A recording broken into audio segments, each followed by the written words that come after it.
When's the last time you tried skating as fast as you can without using your arms at all? Probably it's been a while, if not never. But I want you to give it a try in a safe way, of course. Or even think about how it would feel to sprint without using your arms at all. It's the same basic premise, but I'm going to tell you about how having a strong upper and mid back can actually improve your skating speed on the ice. This is Maria from hockeytrainingpro.com. I specialize in off-ice training of hockey players. So basically my job is to help you live your dreams on the ice by giving you the correct kind of training to do off the ice.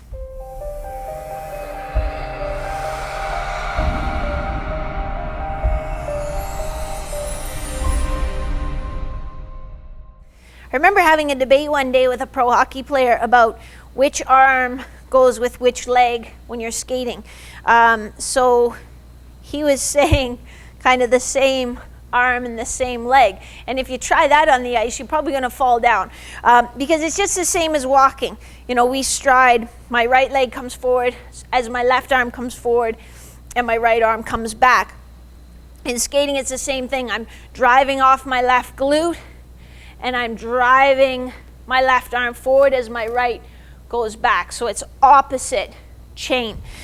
And so this is how your mid-back and having a nice strong mid-back can actually improve your skating speed because we're actually using our muscles, we're using a chain of muscles. So here from our lats that come into a connective tissue sheath linking right into our glutes, and that's a functional chain. So that's exactly why we want to drive this back. So we're contracting here, we're creating tension here, we're creating tension here. So we're pulling from both ends.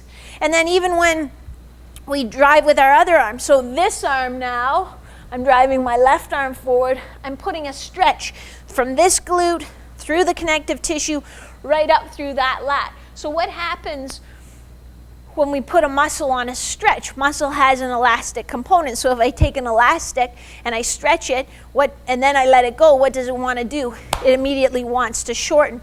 So when I take a stride and I wind up this elastic, and then when I go to load it, it wants to shorten. So I get a little extra boost. I've loaded the system and then I slingshot a little bit. So think about using your arms aggressively when you're fatigued. It can help put a little extra speed in your step.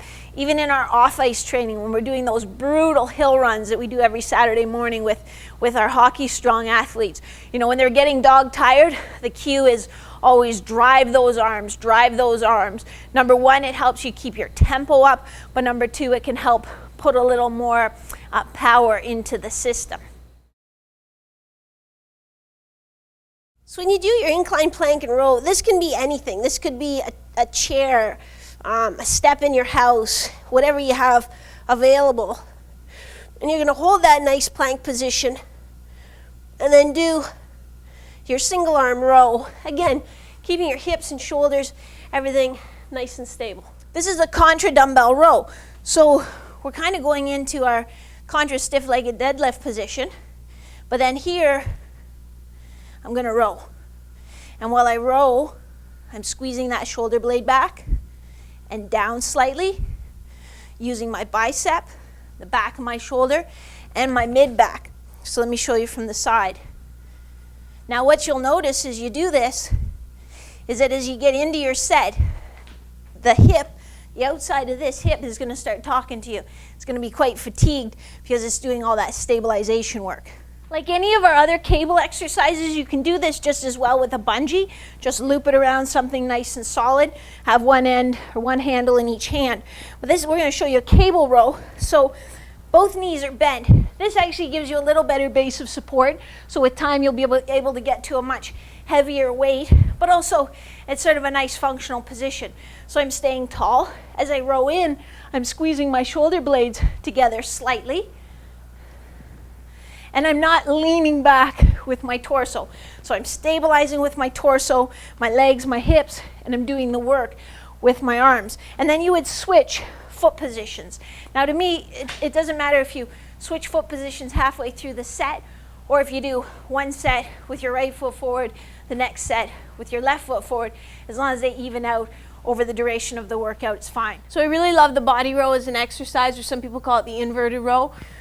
but I'm gonna change it up a little bit. I'm gonna do it with a towel grip. So the row is just a pulling exercise, great for the mid back and biceps. Again, you have to use your core stabilizers just equal and opposite to when we do push-ups. We're gonna be using our glutes, our hamstrings, our back extensors to maintain our stable neutral back position.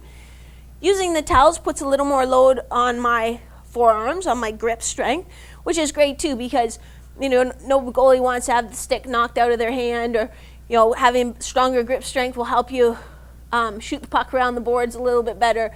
So that's why we use the towels. So we're gonna go here, we're gonna grip right up close to the bar. We're gonna get our body in a nice straight line position and pull straight up till our hands are right at our sides. So again, not letting our shoulders shrug up, keeping them down, pulling our elbows back. If you do this on a power rack like I'm doing it, just make sure that the bar is pulling into the power rack.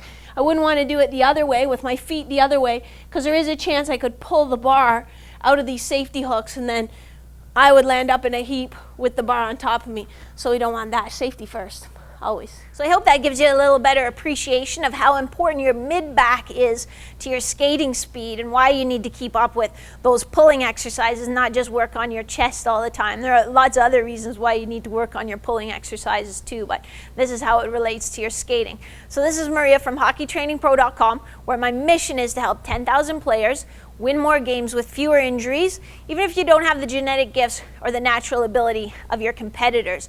I'll see you next time. If you enjoyed this video, if you found the information useful, feel free to like it or share it or leave a comment below. Thanks so much.